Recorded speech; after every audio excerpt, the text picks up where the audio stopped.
بسم اللہ الرحمن الرحیم۔ شروع اللہ کے نام سے جو بڑا مہربان نہایت رحم کرنے والا۔ حضرت عبداللہ بن عباس رضی اللہ تعالی عنہ سے روایت ہے کہ رسول اللہ صلی اللہ علیہ وسلم نے فرمایا، جس نے جھوٹا خواب بیان کیا اسے جو کے دو دانوں ایک دوسرے سے گرہ لگانے کا حکم دیا جائے گا اور وہ ایسا نہیں کر سکے گا، چنانچہ اس وجہ سے عذاب دیا جائے گا۔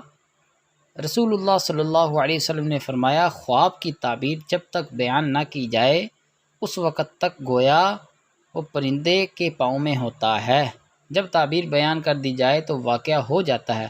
اور فرمایا، خواب نبوت کے 40 حصوں میں سے ایک حصہ ہے، اور خواب صرف اسی کو سنایا جائے جو محبت رکھنے والا ہو۔ اللہ تعالیٰ ان احادیث پر عمل کرنے اور دوسروں تک شیئر کرنے کی توفیق عطا فرمائے۔